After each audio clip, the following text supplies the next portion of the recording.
Boa noite a todos, sejam todos bem-vindos em nome de Jesus. Vamos abaixar um pouco aqui a nossa música.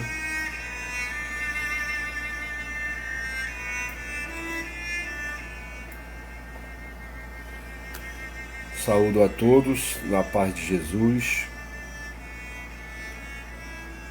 Como todas as segundas-feiras, nós vamos começar a nossa prece pelos nossos irmãos suicidas, convidando a todos que possam estar colaborando conosco nesse momento de oração, de prece, de reza, de acordo com as suas religiões, porque a síntese, que Jesus nos deixou de exemplo, o Pai Nosso, é a oração que nos ensinou de uma maneira bem resumida daquilo que nós devemos contemplar quando estamos orando, Louvar, agradecer e pedir. Então que nós possamos estar hoje intercedendo pelos nossos irmãos suicidas, mais uma vez, como todas as segundas-feiras. Então, para começarmos, vamos fazer aquela leitura edificante para nos prepararmos para a prece de abertura. Do livro Caminho, Verdade e Vida, psicografia de Francisco Cândido Xavier, ditado pelo Espírito Emmanuel, nós vamos ler o capítulo 70. Poderes ocultos. E onde quer que ele entrava, fosse nas cidades, nas aldeias ou nos campos, depunham os enfermos nas praças e lhes rogavam que os deixasse tocar ao menos na orla de seu vestido, e todos os nele tocavam, saravam. Evangelho de Marcos, capítulo 6, versículo 56, falando de Jesus, Não raro surgem nas fileiras espiritualistas estudiosos afoitos a procurarem de qualquer modo a aquisição de poderes ocultos que lhes confira posição de evidência. Comumente, em tais circunstâncias, enchem-se de afirmativas de grande alcance. O anseio de melhorar-se, o desejo de equilíbrio, a intenção de manter a paz, constituem belos propósitos. No entanto, é recomendável que o aprendiz não se entregue a preocupações de notoriedade, devendo palmilhar o terreno dessas cogitações com a cautela possível. Ainda aqui o Mestre Divino oferece a melhor exemplificação. Ninguém reuniu sobre a terra tão elevadas expressões de recursos desconhecidos quanto Jesus. Aos doentes bastava tocar-lhe as vestiduras para que se curassem de enfermidades dolorosas.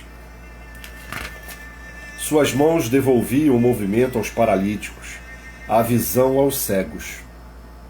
Entretanto, no dia do Calvário, vemos o Mestre ferido e ultrajado sem recorrer aos poderes que lhe constituíam apanágio divino, em benefício da própria situação.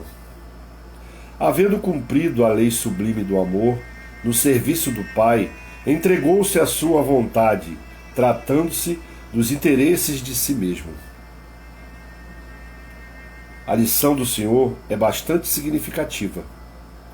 É compreensível que o discípulo estude e se enriqueça de energias espirituais, recordando-se, porém, de que antes do nosso permanece o bem dos outros, e que esse bem, distribuído no caminho da vida, é a voz que falará por nós a Deus e aos homens hoje ou amanhã. Verdade. Nós estamos aqui para servir e não para ser servidos. Jesus nos ensinou isso. O maior dos espíritos que o homem conheceu veio à Terra para servir a todos nós. E até hoje nos serve, com seus ensinamentos, com seu exemplo e cuidando de nós do plano espiritual. Então vamos elevar os nossos pensamentos a Ele, Jesus, nosso Mestre. E mais uma vez pedir Senhor Jesus, amigo incondicional de todas as horas, é diante de Ti, Senhor, ajoelhados espiritualmente, sabendo da nossa inferioridade em relação a Ti, Senhor, é que pedimos, perdoa os nossos pecados, Senhor. Como são muitos, temos certeza disso. Obrigado, Senhor, pela vida, pela saúde, pela família, pelo trabalho, pelo estudo. Senhor Jesus, abençoe a todos que nos ouvem nesse momento e que nos ouvirão mais tarde. Que o Teu amor possa chegar a todos nós. Que o Teu amor possa nos modificar no íntimo de cada um. Que possamos, desejosos de nos melhorar, utilizarmos as Suas energias em prol da nossa melhoria íntima, da nossa cura espiritual. Que possamos visualizá-lo, Senhor, perguntando a cada um de nós: o que queres que eu faça? E do fundo de nossos corações, Senhor, nós lhe pediríamos: nos cure, Senhor, da nossa maldade, da nossa inferioridade ainda, Senhor Jesus, dos sentimentos mesquinhos que ainda somos capazes de sentir e de dirigir aos nossos semelhantes. Senhor Jesus, abençoa o nosso país Brasil, Senhor. Abençoa o nosso estado Amapá. Abençoe o nosso município Macapá, Senhor. Abençoe os nossos dirigentes, ao nosso presidente da República, aos governadores dos estados, aos prefeitos dos municípios, aos senadores, aos deputados federais, aos deputados estaduais, aos vereadores, aos deputados distritais. Faça brotar em seus corações o sentimento de paz e de caridade, que possamos, assim como eles, termos o pensamento de servir em primeiro lugar.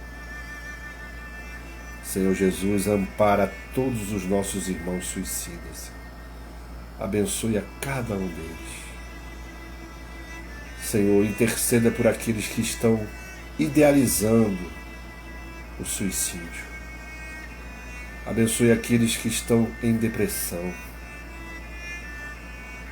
Abençoe, Senhor, todos nós. Permanece conosco, Jesus, e autoriza-nos a darmos por iniciada mais uma prece pelos nossos irmãos suicidas. Que assim seja, graças a Deus, com a proteção dos nossos mentores, a Virgem Maria, Dr. Bezerra de Menezes, Dr. Eurípides Vaz Sanufo, Irmã Celina, Manuel Filomeno de Miranda, Pai José e todos os irmãos espirituais que não quiseram se identificar até hoje. Que assim seja. Graças a Deus.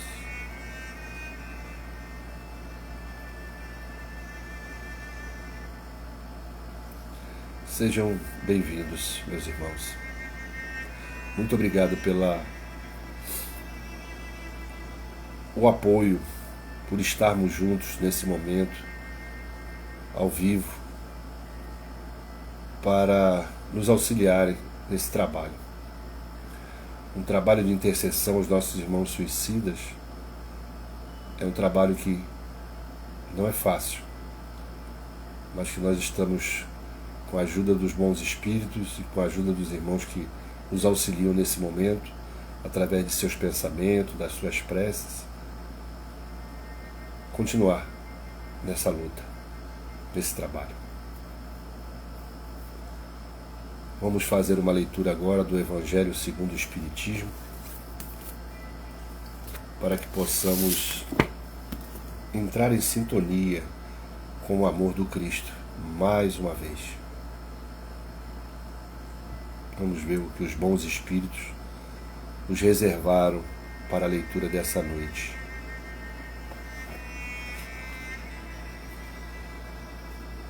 Do Evangelho segundo o Espiritismo, de Allan Kardec, capítulo 19, A fé transporta montanhas. Item 12, a fé humana e a divina. No homem, a fé é o sentimento inato de seus destinos futuros. É a consciência que ele tem das faculdades imensas depositadas em germe no seu íntimo, a princípio em estado latente, e que lhe cumpre fazer que desabrochem e cresçam pela ação da sua vontade. Até o presente, a fé não foi compreendida senão pelo lado religioso, porque o Cristo a exalçou como poderosa alavanca e porque o tem considerado apenas como chefe de uma religião. Entretanto, o Cristo, que operou milagres materiais, mostrou por esses milagres mesmos o que pode o homem quando tem fé, isto é, a vontade de querer e a certeza de que essa vontade pode obter satisfação. Também os apóstolos não operaram milagres seguindo-lhe o exemplo? Ora, que eram esses milagres senão efeitos naturais, cujas causas os homens de então desconheciam, mas que hoje em grande parte se explicam e que pelo estudo do espiritismo e do magnetismo se tornarão completamente compreensíveis. A fé é humana ou divina, conforme o homem aplica as suas faculdades à satisfação das necessidades terrenas ou das suas aspirações celestiais e futuras. O homem de gênio, que se lança à realização de algum grande empreendimento, triunfa se tem fé, porque sente em si que pode e há de chegar ao fim colimado. Certeza que lhe faculta imensa força. O homem de bem, que crente em seu futuro celeste, deseja encher de belas e nobres ações a sua existência, aure na sua fé, na certeza da felicidade que o espera, a força necessária, e ainda aí se operam milagres de caridade, de devotamento e de abnegação. Enfim, com a fé não há maus pendores, né? Que se não chegue a vencer. O magnetismo é uma das maiores provas do poder da fé posta em ação. É pela fé que ele cura e produz esses fenômenos singulares, qualificados outrora de milagres.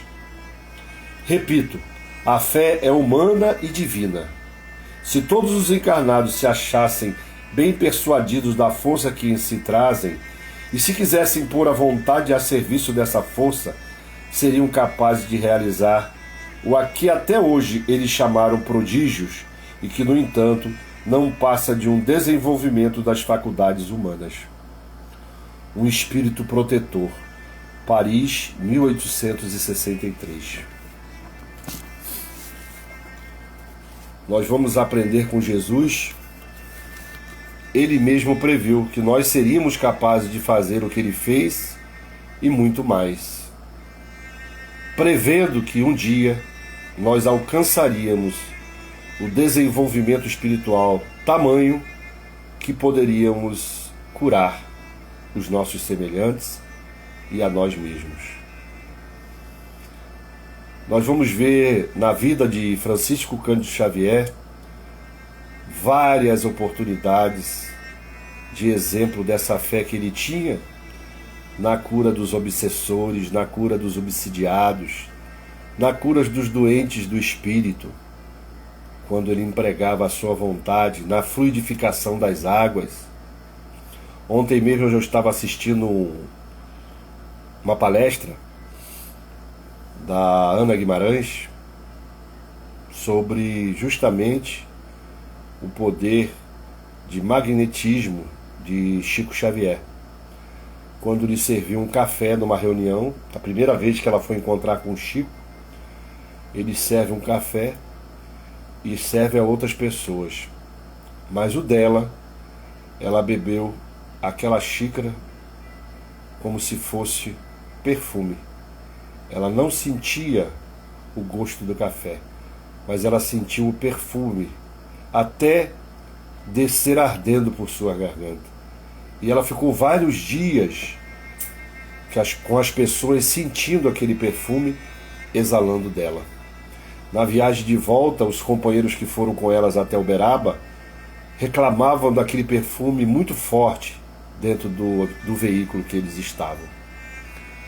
Então, muitas das curas que Chico Xavier fez nem foram relatadas, nem foram contadas, porque ele seguia os ensinamentos de Jesus. Quando curava, não divulgava. Quantas vezes Jesus curava os enfermos e dizia: não fale a ninguém sobre isso. Então nós temos que ter sempre em mente que a nossa vontade dirigida com fé em Jesus, com fé em Deus nosso Pai, nós seremos capazes.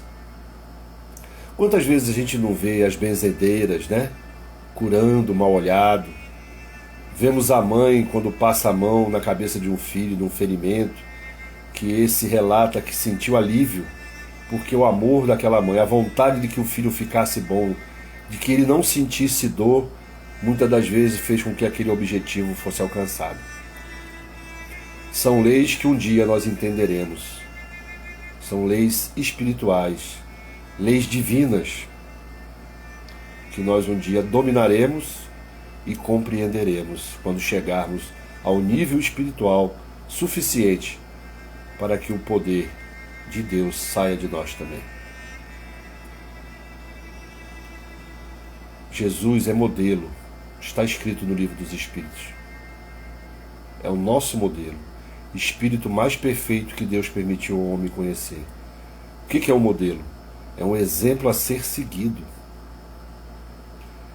Jesus seguiu o exemplo de Deus, e nós que somos inferiores ainda, sigamos os exemplos de Jesus, de um Chico Xavier, de um Allan Kardec, saindo da realidade espírita da Irmã Dulce, Madre Teresa de Calcutá, Gandhi, Mahatma Gandhi, muitos homens, mulheres que estiveram sobre a terra, missionários espirituais.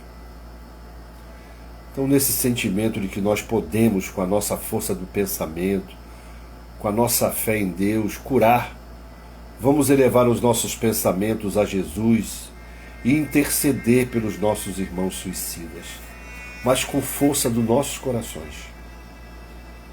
Senhor, permita, Senhor, que a nossa força, que ainda é pequena, que o nosso amor, que ainda é insignificante, possa ser usado em benefício dos nossos irmãos suicidas. Que possamos, com a ajuda dos espíritos superiores, ter as nossas energias chegando até os nossos irmãos, nos vales, nas catacumbas,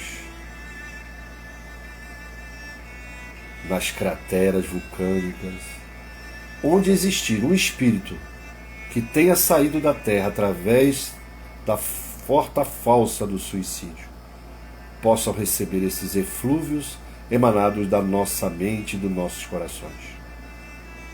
Senhor, que nós possamos ajudá-los nesse momento, que possamos dedicar as nossas orações e as nossas preces diárias a esses irmãos.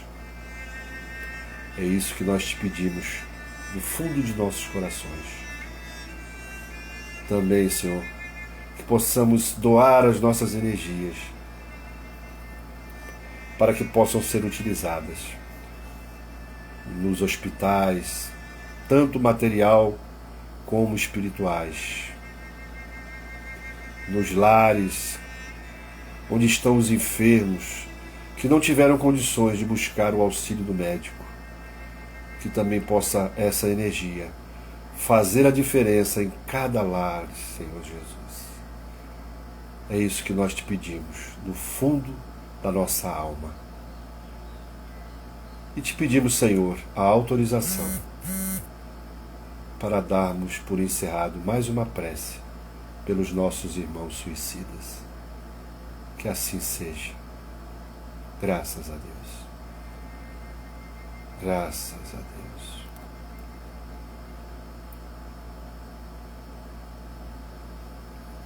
Uma boa noite a todos. E que na próxima segunda-feira possamos divulgar esse vídeo para que um número maior de pessoas possam colaborar conosco ou possam ouvir e ser atendida nas suas residências, nos seus trabalhos, nos hospitais. Muito obrigado. Uma boa noite a todos. Uma boa noite de refazimento, de repouso.